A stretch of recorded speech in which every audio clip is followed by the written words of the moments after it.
घेतली यानंतर ते माध्यमांना प्रतिक्रिया देत आहेत. काय नेमकं बोलणं झालं राज ठाकरेंशी?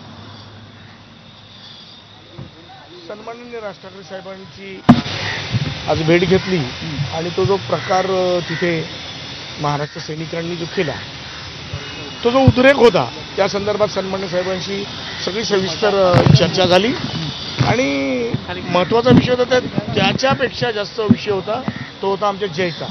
हो की साहेबांना ते मिटकरी फिटकरी सारख्या फालतू माणसासाठी साहेबांकडे वेळ नाही आहे. तो छोटा माणूस त्याची अवकात पण नाही.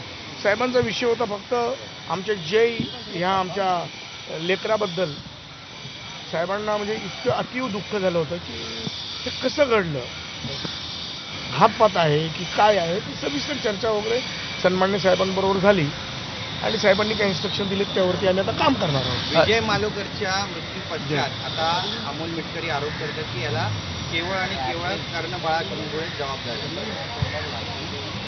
मी काय म्हणालो की त्या फालतू माणसाबद्दल बोलणे आणि चर्चा करणे एवढा वेळ नाही आहे. त्याला काय बराळायचं बोलू नये.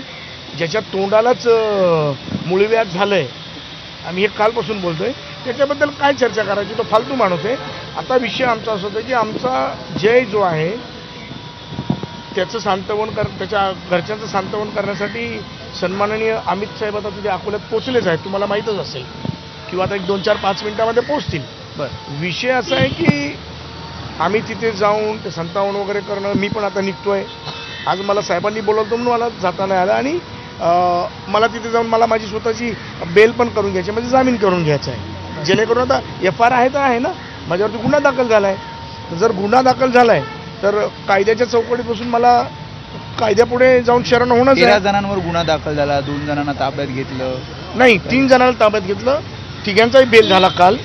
आज 3 आणि 8 11 होतील, हां, आणि आम्ही दोघे असे 13. तर आज 8 जण ऑलरेडी हजर झालेले तिथे पोलिसांसमोर शरण गेलेत आणि त्यांचं पण आज मध्ये किंवा उद्या सकाळपर्यंत जामीन होईल. पोलीस स्टेशनला हजर होणार आहेत का तुम्ही बेल करून देणार आहे? नाही नाही नाही, माननीय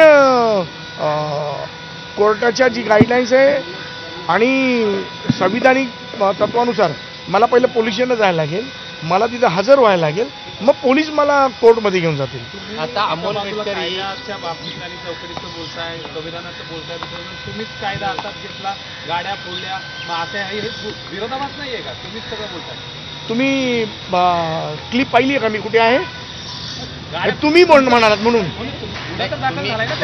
तुमचा जो पहिला व्हिडिओ आहे त्या व्हिडिओमध्ये तुम्ही सरळ सरळ चेतावणी देताय. कसं साहेब की तुमच्या ज्या कुणी कार्यकर्त्यांनी केलं त्याचं मान्य आहे का, समर्थन आहे का त्याचं? सर, सगळ्यात महत्त्वाची गोष्ट आहे की तुम्ही असं म्हणालात की तुम्हीच राडा केला आणि तुम्हीच आता संविधानाची भाषा बोलताय. तुम्ही संपूर्ण क्लिप पहा, मी कुठेही नाही आहे, मी प्रेसमध्ये होतो. बरं, पण त्याचं आणि मला आता समर्थन वगैरे तो विषय फार वेगळा आहे. आमच्या जो आघात झाला आहे आमच्या परिवारावरती, महाराष्ट्र नवनिर्माण सेना परिवारावरती जो आघात झाला आहे, आम्ही त्यातून आम्हाला सावरून देत ना, आम्ही त्यातून बाहेर निघायच्या ह्याच्यात आहोत. कारण आमची जी हानी झाली आहे, जो मोठा खड्डा पडला आमच्यासाठी, तो आम्हाला भरून काढायचा. हो, असं नाही. ठीक आहे, तो फालतू माणूस काही बोलतो. नाही, पण हे योग्य होतं योग्य नाही असं काय बोलले? काय म्हणजे तुमचं म्हणणं काय आणि राजसाहेबांचं म्हणणं काय की हे जे होतं? नाही, हल्ला बिल्ला हा हल्ला थोडी होता. हो, महाराष्ट्राची संस्कृती आहे का असा प्रश्न पडतो की एखाद्याची आरोप प्रत्यारोप हे होत राहतात, परंतु एखाद्याच्या गाडीवर अशा प्रकारे जीवजन हल्ला करणे कितपत योग्य वाटतं?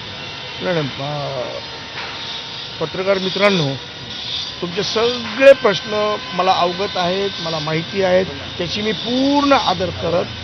तुम्ही म्हणालात की त्यांच्या गाडीवरती हल्ला करणं ही महाराष्ट्राची संस्कृती नाही आहे, ही फक्त क्रियेला प्रतिक्रिया होती, तो एक उद्रेक होता. मी प्रेस घेतो काय, त्याच्यामध्ये त्या बाबाची बॅड लक, तो येतो काय तिथे, ती क्रियेला प्रतिक्रिया होती. असं काय ठरवून नव्हतं. आम्ही तिथे आमचा प्रेस झाली, त्याच्यानंतर आमचा स्नेहबोधाचा कार्यक्रम होता आणि तेवढ्यामध्ये तो आला ती त्याची बॅग नाही, लावली. तुम्ही ज्या मारहाण प्रेस केली नव्हती. कॉन्फरन्समध्ये तेव्हा त्यांनी तुम्ही कुठं- सरळ सरळ चेतावणी देताना आहे की त्याला सोडायचं नाहीये असं सुद्धा तुमचा व्हिडिओ आहे ना. त्या हो. व्हिडिओमध्ये तुम्ही डायरेक्ट चेतावणी दिल्याच्या नंतरच ही घटना घडली ना. अहो मग माझ्यावर गुन्हा कशामुळे झाला आहे दाखल? असं काय करताय तुम्ही? माझ्यावर गुन्हा दाखल होण्याचं कारण काय मला सांगा तुम्ही? नाही, तुम्ही मी मारायला नाहीये. संविधानाची भाषा अहो साहेब, ऐका ना. बाहेर आंदोलन करतायत आणि म्हणतायत की जोपर्यंत तुम्हाला अटक होत नाही माझा जीव गेला तरी मिळत तर पण त्यांना अटक झाली पाहिजे अशी भूमिका त्यांनी मुलींसह घेतली. बसलेले या आहेत. मांडल्या त्या ठिकाणी मलाही तुम्ही सांगा, एक वरच्या सभागृहातला आमदार मला तुम्ही सांगा अकोल्यातले किती मारायचं शहाण्या तुझ्यात किती मस्ती आहे तर तू येऊन दाखवतो याला या सगळ्या जे